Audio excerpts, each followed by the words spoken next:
Good morning, everybody. Good morning. My name is Coenraets. I work with Adobe and the PhoneGap team. I'm based in Boston. This is not the usual Boston accent, I have to point out.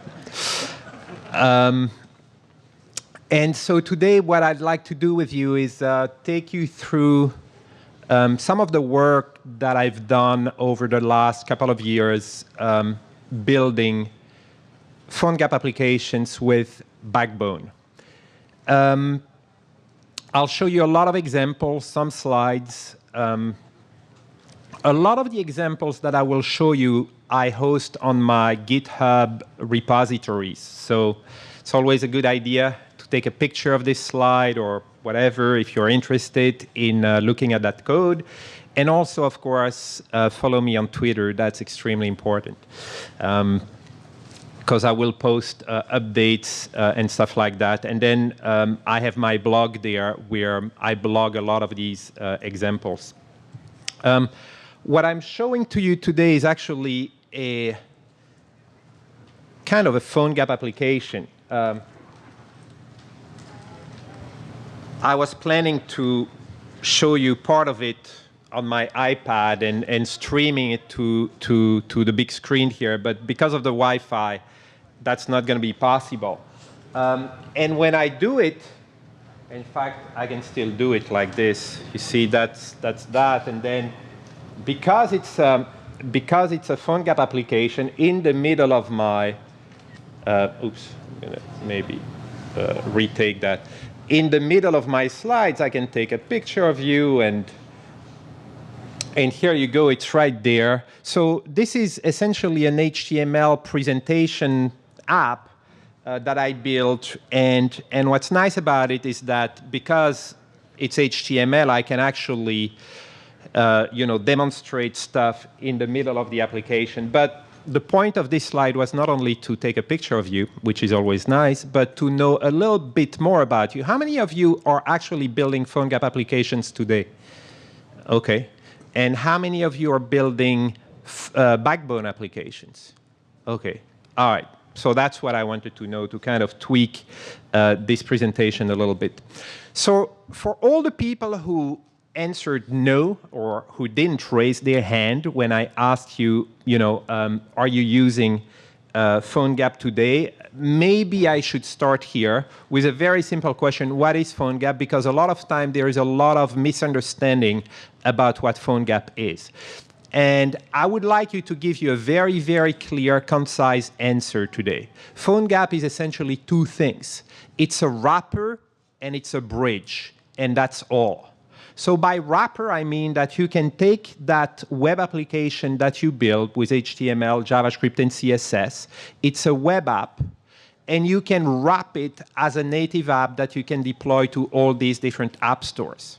Because last time I checked, you couldn't submit your index.html to the Apple App Store. They are not going to take that. So somehow, you need to wrap it as something that's really native. And you need to do it for all the different platforms. So that little orange frame, if you want, around my HTML web app is actually a native app. It's essentially an empty shell that hosts your web application. So that's the wrapper part. Your application would still be pretty boring if that's all you did, right? It would still be a web app. And to be honest with you, chances are that Apple would still reject it because they would say, this is just a web app. Why don't you just host it on a web server and distribute it that way? So they want your application to be a little more interesting. And that typically means that they want you to use some of these device capabilities. Could be the camera, could be the accelerometer, can be the compass, whatever. But it has to be more than just a web app. And so that's the second piece of PhoneGap. PhoneGap is a bridge that gives you consistent JavaScript APIs to access all these things. So in JavaScript, with one line of code, you can access the camera, take a picture like I did. You can access geolocation, the accelerometer, the compass, all these things. So that's really all PhoneGap is. In other words, it is not a UI component. Some people come to me and say, hey, you don't have enough UI components in PhoneGap. Well, we don't have any. That's not the goal, and we'll speak about that in a second. It's a wrapper, and it's a bridge. Now, when I say that, hey, you can wrap your web application as a native app, people get really excited because they think about all the web apps that they have and that look like this, right? That's the site map, and it's a huge web app. And they say, oh, cool, I'm going to take that thing, and tomorrow I'll have a mobile app on the App Store.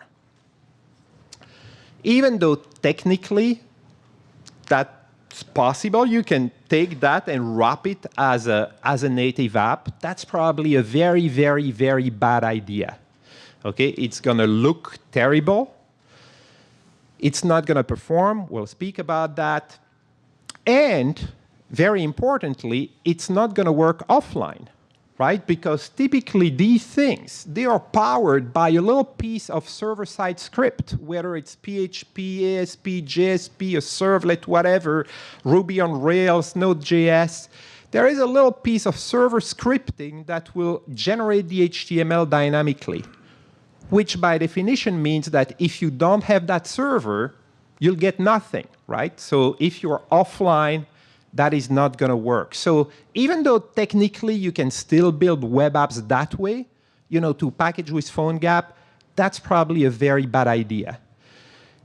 And the new school, if you want, the new way of building web apps for mobile looks like this.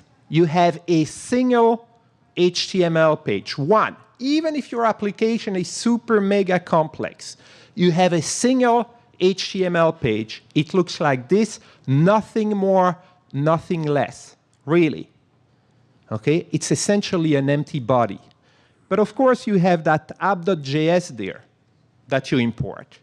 And in there, there is going to be a lot happening. In other words, what you're going to do in JavaScript, you're going to create all the views of your application. You're going to create all that HTML dynamically like you did before at the server side. Now you're going to do that at the client side in JavaScript. Okay? This is what we call a single-page application or single-page architecture. A single empty HTML, and dynamically you use JavaScript to insert new views into the DOM and remove them when you are done. So, you know, you show the first page of your application, you create it in JavaScript, the user navigates away, you remove it from the DOM, and you insert the next page into the DOM.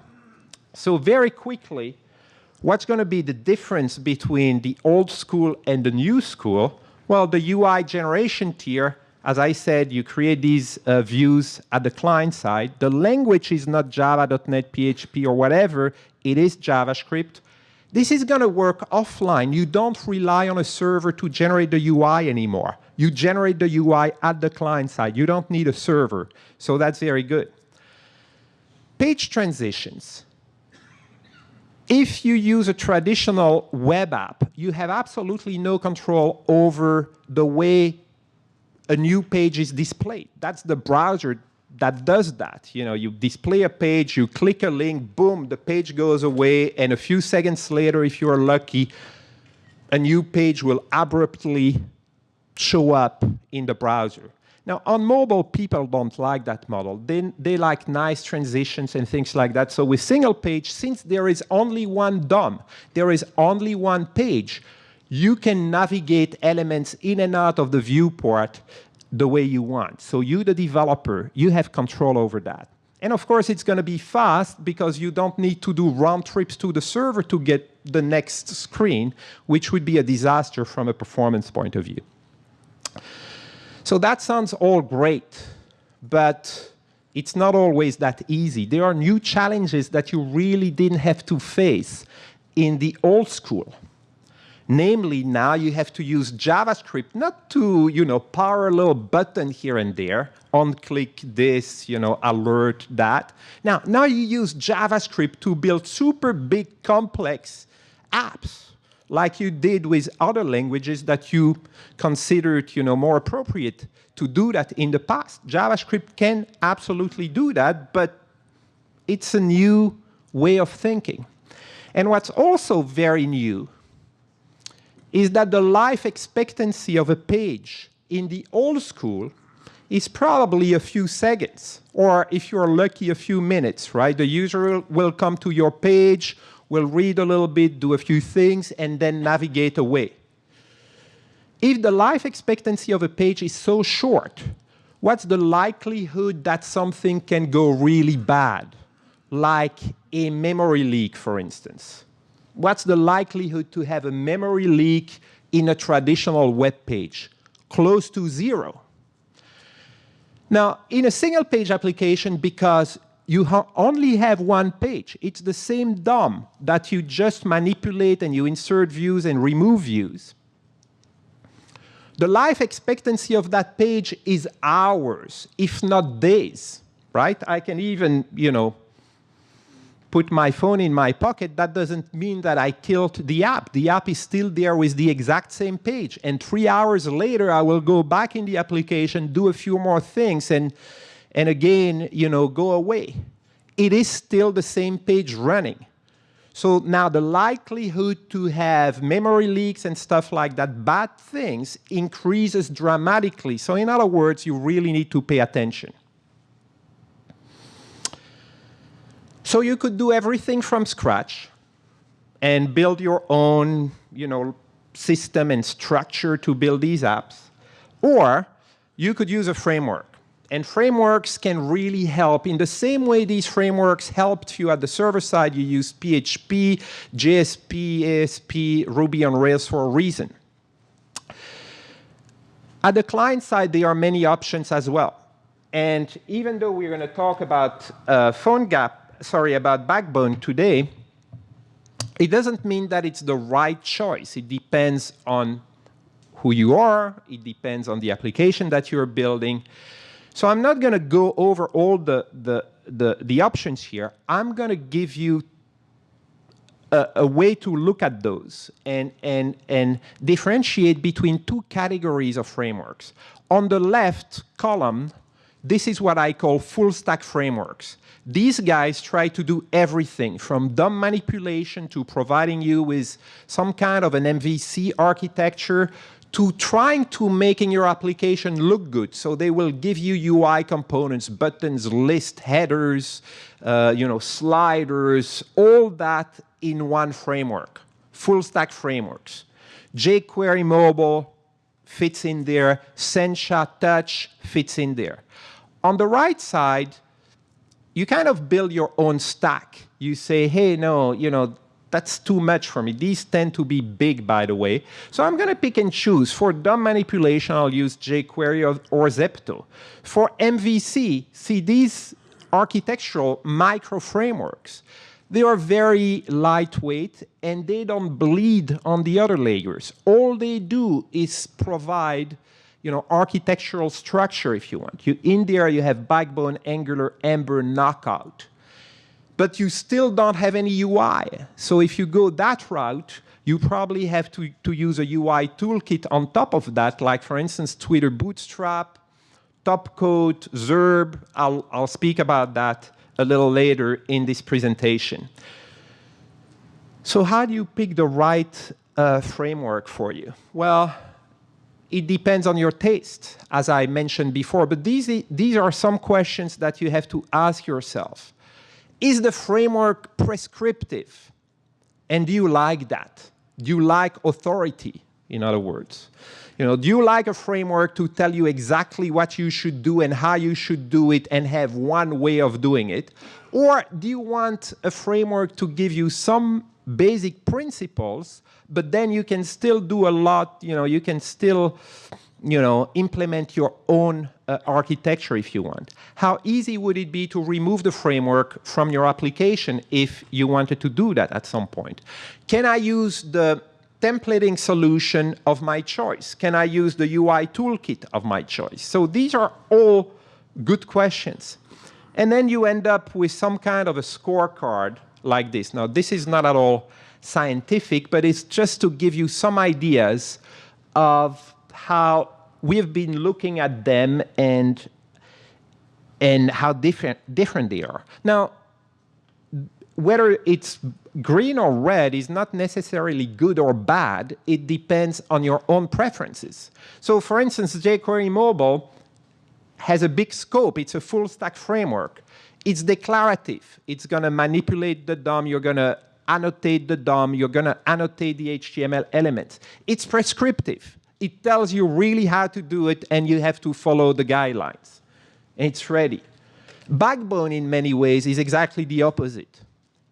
It's not prescriptive at all. It has a very small scope, so it's some basic principles, okay?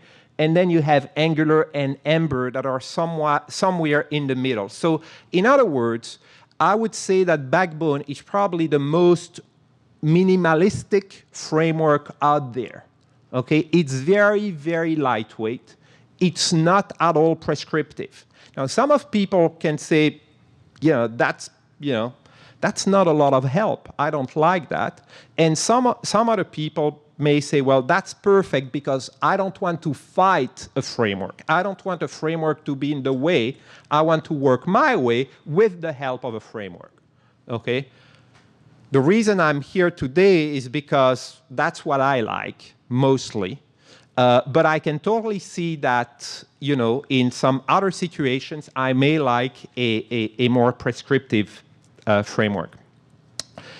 So with that said, let's get going and speak about Backbone for a second. So what is really Backbone? So as I said, it's a very small, very lightweight, minimalistic framework that's simply there to provide some basic constructs to give structure to your application. And when I speak about basic constructs, there are really 4 categories of objects that are important in Backbone: model, collection, view, and router. So we're going to start with router. So remember I told you we're going to build a single page application. So it's always going to be the same HTML page that's going to be up there. Well, how can you then show different things and define different states in your application? Like, for instance, this is going to be the home page. I'm still going to think about it as a screen or a page, even though technically I know that it's living in one DOM. And so typically you do that using some kind of a routing strategy and using the hashtag in the browser URL if you want. So let me try to give you an example of that. Okay, so I'm going to show you something really, really simple here. So this is the home page of my application. And from there, look what I'm going to do. I'm going to say hashtag maybe, okay, products 2. Okay, now, I don't know if you can read that, but the URL is still obviously index.html, hashtag, and then something behind it. So if I want to go back to the home page now, I do that. If I want to see help, it's going to be hashtag help. Okay, and again, if I want to go to another product, I'm going to do something like this.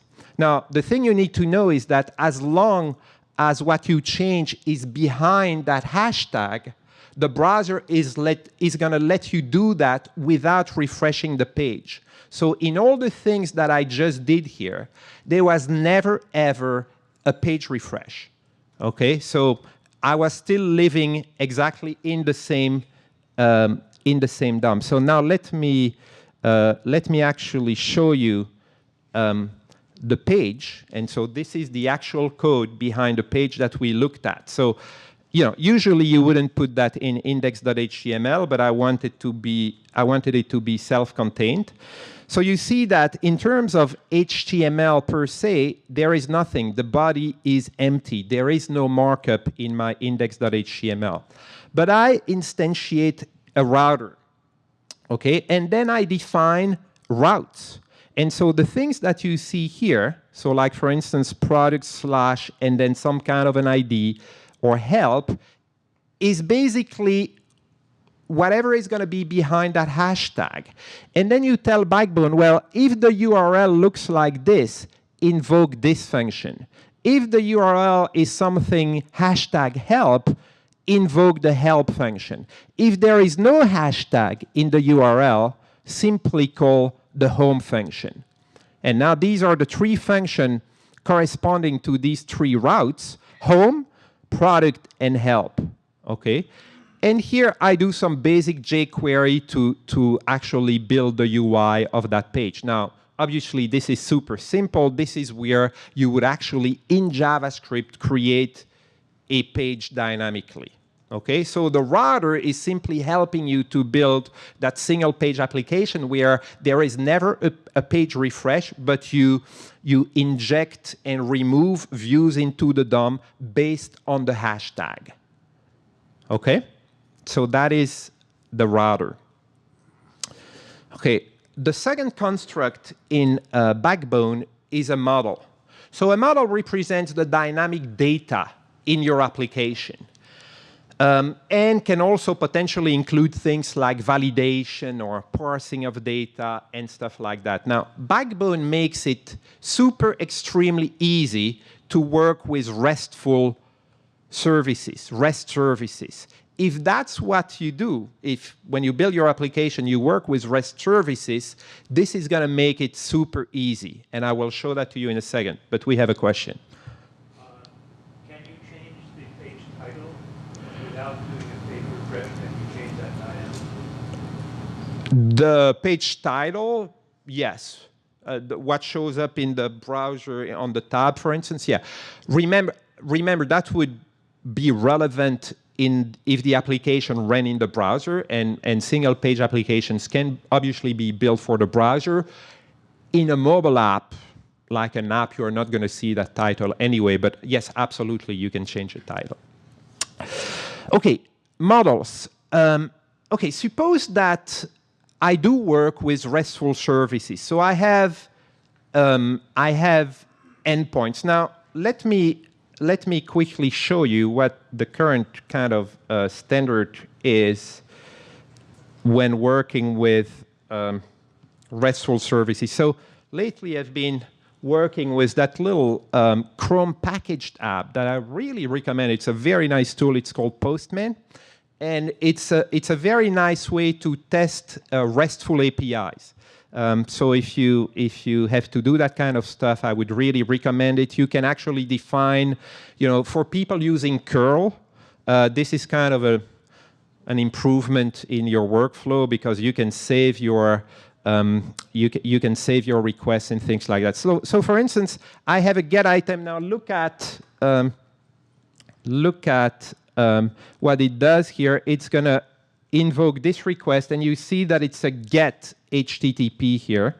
And right now there is nothing. You see that I get an empty array here. So with RESTful services, if you want to add an item, to some kind of a collection, you're going to use an HTTP post, and you will see that I'm actually using the same. I'm using the same URL here with a post method, and then in the body, I can create an object. For instance, right now in that product, I'll just put a name in there, and I call it test product. So if I run that thing, you see that it returns an inserted product object with an ID, and if I go back to get items and I invoke send, I see now that there is indeed an object in my collection. So REST services, in fact, I think I have that on my slide here. We'll speak about collections in just a second. But they essentially work like this, right? If you want to add an item, you're going to use a post HTTP request. If you want to update an item, you're going to use a put. If you want to delete an item, you're going to use a delete HTTP request. So that's kind of the definition of a RESTful API. So let's go back to my browser here, and I'm going to do this. Now, you don't see anything, and that's normal. So let's look at the page here. And you see that all I'm doing in this page is instantiating a backbone model that I call item. And I specify the endpoint for my REST services. So I run a Node server here with the items endpoint. OK, so right now, if I go back to testing my services here, you see that there should just be one, which is the one that we just included. So I'll go back here. And maybe we can even do that in the console. Let's try that. So I'm going to say, so remember, that's the backbone model that was created. OK? So we'll do that. And now I'm going to say set and something like name foo. OK? And that. OK, so apparently it created the object, and then now I will save it. So that's essentially the Backbone API for manipulating objects. So you see that it's a very simple API. I create a model. I instantiate the model. I set some attributes, and I save it. OK? And now if I go back to my RESTful APIs here, and I test that thing again, you see that my product was actually added, to the RESTful through the RESTful API. So at this point, I could say, for instance, set name. OK, I'm going to do bar.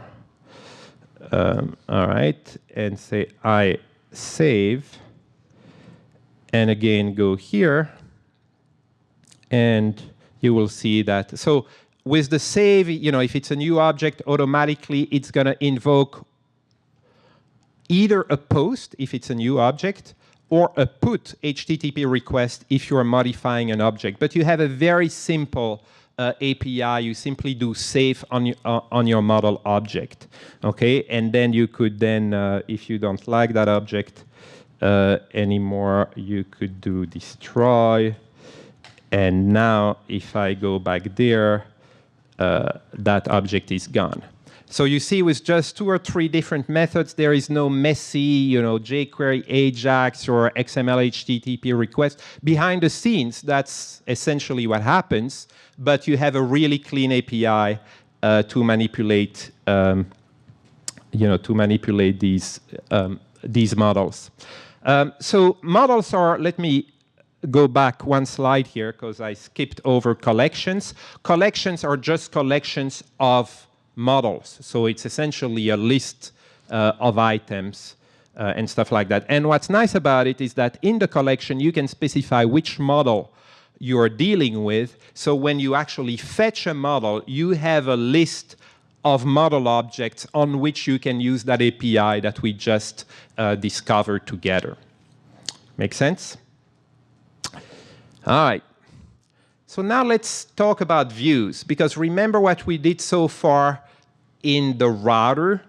OK, so let me take you back here. So that's in the router where you say, hey, if it's, if there is no hash, let's stuff this into the body. So to create that home page. If it's a product view, let's stuff this into the body. And if it's the help view that has been requested, let's stuff this into the body. Now, you can easily see how messy this will get, because obviously in this case I just put the titles of these pages. You see how messy it can get if you start kind of concatenating HTML here and creating your views that way. So the first thing that we're going to do is to say, hey, look, each view should have its own class, okay? And so that's what Backbone provides you with the view classes. So a view class looks like this. So you extend a backbone view, and then you have some lifecycle methods. So for instance, initialize, render, and then you can define events. And the nice thing about events here is that they are registered for that view only. So they are not going to interfere with potentially other views in your application. They will be sandboxed, if you want, to that specific view. All right, so typically things happen in the render function. This is where you will actually render the HTML page. So now let me actually show you an example of that running maybe here. Okay, so again, this is a very simple page. So you see here no hashtag at all. Then I have a list of products, and then I click this, and it takes me to a product view. You see the URL here. Again, I'm still in index.html, but behind the hashtag, it's product/1, so we know that we want to display product 1. I can take this one, and now it's product /12. So let's take a quick look at the code for that. So you'll see that it's going to look a lot cleaner now. So I have my router. And in the router, instead of trying to create the views, I essentially create a view object, and I delegate the work to the specific view. So in other words, if you didn't have a hashtag, it's going to instantiate the home view, and then it's going to call render on it. If you ask for a product, it's going to instantiate the product view and call render. And you see that you can pass different things. For instance, the HTML element where the view should be kind of added. Okay, so in this case, I say, you know, it's a full screen view, so you add that view to the body of the DOM. Okay. And I pass a model, which is essentially the data that you want to display.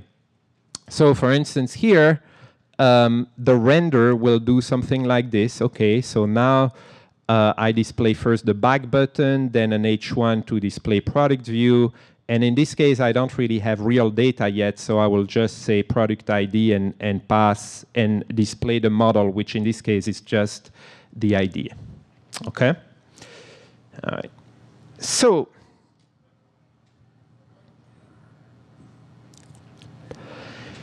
now, let's speak for a second about view granularity, because when you start with Backbone, you tend to do something like this. That red frame here is kind of the, you know, the granularity or the scope of the view. You have one view that's basically responsible of displaying the entire screen. But that's not necessarily a good idea. Another way to do it, would be to say, you know what, I have different views here because I want to be able to reuse them. Like, for instance, the header, I'm sure, is going to be reused and reused across the app. So I'm going to create a view for that. I'm going to create a view for the search bar.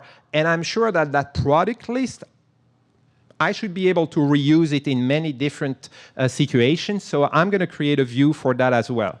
And you can even go deeper and crazier if you want and do something like this. Remember that product list, you can create it as a view that includes subviews, okay? And for instance, each list item would be its own view, okay? Now, there is no right or wrong here. It's really, I think the real question is what's reusable? If nothing is reusable, then, you know, this approach is totally fine. If you want to reuse the list of products in a different context, then this is a good approach. And if you want to go even deeper, this may be a good approach. Here is a situation where there is a benefit in using this approach. Imagine that this application supports data entry. And so maybe when you select an item there, you will go to a screen where you can potentially change the name of the product, okay? Now, typically when you do that, so I'm going to tap, change the name of the product, go back to this view. So one of two things is going to happen at that point. Either this view will be out of sync because you don't update it, Okay, so it will still show the old name of the product. Or you're going to use brute force, and you're going to say, even though I just changed the name of one item, the quick one-liner, kind of lazy way of solving the problem, is to refresh the entire view, right? I'm going to make a call to the server, get the whole list again, and boom, display the whole list. Now, it's going to work, but if you're about to do that, you should come to my performance session this afternoon, because from a performance point of view, this is going to be a disaster, okay? Now, if you do this, look, so this is the view for one item renderer, for one list item. Now, the really important thing here is the first line, initialize. You register an event listener on the model object, and you register a change listener. So in other words, you say, if my model changes, I need to execute render again. But remember, this is happening in the scope of one single item renderer. Okay? So the item renderer will automatically repaint itself if its underlying model changes. You have no round trip to the server, no need to repaint the entire screen. From a performance point of view, this is going to be a lot better. Okay, so this is something to think about. All right, so a quick note on UI toolkits. Because Backbone has nothing to offer in terms of UI, it's pure MVC, you will probably need something. So at Adobe, we have started a new open source project called Topcoat. It's on GitHub, totally open source. Hopefully you can, get it, clone it, but also contribute to it. And it's the good thing about it is that it's 100% CSS. In other words, it doesn't try to be another framework. It focuses exclusively on the UI by offering CSS, styling for the traditional mobile components that you may want. It has its own website, topcode.io, and again, you can get it at github.com, topcode. All right, so if I go back here, see that render function? That's still fairly ugly, right? And again, it's okay for a very simple view like this, but very soon, you're going to end up with something like this, okay? So you essentially, as I said, you create HTML in JavaScript using string concatenation, and somewhere in the middle of that markup, you have these, the actual data that you want to kind of merge in there. Pretty bad, right? Plus, ask a designer to do that. Try to do that in a tool. You won't have like code completion and things like that. So this is pretty bad. So the solution to that is to actually use templates. Now, this is very similar to the templates that you used to use at the server side. If you think about it, PHP, ASP, JSP, Cold Fusion, Ruby on Rails, that's essentially what they do. You write HTML with little placeholders in there, like the double curlies there is simply a placeholder to say, hey, at some point, I want the name of this product to appear right in here, okay? And so Backbone supports templates. In fact, it's really recommended to use templates instead of that kind of stuff.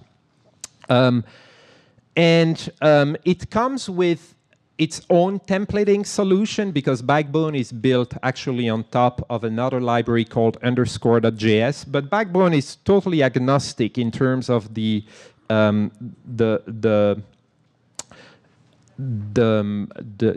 templating engine that you use. So a very popular one these days is handlebars.js or mustache.js. These are all solutions that do things like this, essentially, and that let you merge data into these templates. Templates, you can write them in different ways. You can inline them in your index.html in a script tag with text template, but that gets ugly very fast, because if you create a script tag for each screen on your page, you can see how bad that can get really fast. You can inject these script tags using a build script. Like, for instance, you could use grunt to inject these templates into your index.html.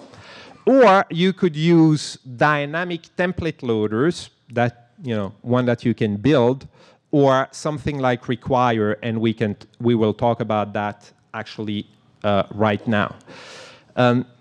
So far we've been talking about building like a small, PhoneGap application with Backbone, but at some point you'll have to build something large and something that a lot of developers will have to collaborate on. And you need to build modules. You need to build reusable units of code, if you want, that are fairly independent from each other so that you don't step on each other's feet. So JavaScript has a kind of a way of doing that. This is like, the kind of official JavaScript module pattern, which is basically based on an anonymous function that's executed immediately, so it's called an immediate function. Everything that you have inside that pattern, inside that immediate function, is essentially encapsulated in that module. In other words, all the variables, functions that you declare there are not going to leak into your global namespace. Okay, so this pattern is really recommended. In other words, if I can go back a few slides here very quickly. Okay, this is good for an example, but this is really bad practice, long term, because what I'm doing here, I'm polluting the global namespace. Product list item is going to be, a global variable, and you can see how you can step on each other's feet if you do that. So if you use a module pattern, you can define these views and models, in a more encapsulated way. Now, this pattern is not going to solve all the issues. Remember, what the application looks like so far. If I go back into my code, right now I have a product view, a home view. I probably, I have an app.js. I should probably have somewhere product.js, the model and stuff like that. So very soon, index.html is going to look like this. I'm going to have a ton of script tags. Okay. Now, that's not great, but in itself, but think about the order of these script tags as well, right? I mean, have you ever been, kind of the new developer on a project like that, and you need to add your little piece, and then you wrote it kind of in an isolated way, and then you really want to integrate it into the app, and you have your own little .js file. You look at this, and you know that your JS file has some dependencies, for instance, on jQuery and handlebar, so definitely it has to come after that. But you're not exactly sure where it should go, because maybe another script is going to depend on yours. And that's really going to be a nightmare to manage after a while, because you may have cross dependencies and stuff like that. So this, it's fine for a very small app, but if you build a larger app with a lot of dependencies, this is going to become a problem. And this is where solutions like script loaders that help you manage these dependencies can be really, really helpful. And today, I think the de facto standard in terms of script loaders is require.js. So let me quickly show you how this would work in require.js. Your index.html is essentially empty. And in fact, instead of showing that to you on a slide, I'll show it to you in my IDE here. So for instance, if you look at the starting point of my application, well, first of all, what I want to show you here is my index.html. I have a lot open here. Okay. No, that's not the right one. Okay, here it is. All right, so you see that there is no script tag here with the exception of one, which is essentially the require tag. So let's take, I don't know, like for instance, a view. And I'll take the home view here, defined with require. So this is a module very similar to what we defined before with the traditional JavaScript pattern. But at the top, you define these variables that are essentially your injected dependencies. This is very much like, you know, dependency injection in other languages. You say, hey, I need handlebars. I need jQuery. So give me jQuery and make it accessible in a variable called $, which is kind of the convention for jQuery. I need Backbone, so get me the Backbone library if it's not already available in memory, and give it to me in a variable called Backbone. I need my product list view. That's a dependency on this view, because in the home view, I need to display the product list. So give that to me. So in other words, I list all my dependencies, and at the end of that, I have access to all these things. Now, behind the scenes, these are essentially .js files that are loaded if they are not already in memory, or just, you know, used if they are already in memory. But now I can do something like this. See, I can do like I did before, as usual. You know, this list view equals new product list view, which was a dependency that I declared here, and that triggered the module loading of product list view.js. Okay, so you simply declare at the top of your own module your dependencies, what you depend on, and then you start working. And required.js is going to make sure that all these dependencies are loaded before the code of your own module gets executed. Hopefully that makes sense. I wanted to show you some very quick advanced topics. We have just a couple of minutes left. Wanted to show you one thing that was how to manage associations, and that's in a model. So let me actually show you that in a different app. So this is an employee directory. Okay, here we go. So if I model an employee directory, I have employees, obviously, and I have list of employees. So we know that employees, we modeled that with a Backbone model, and we have also an employee collection that's going to give us you know, a list of employees. But if you think about one employee, an employee can be the manager.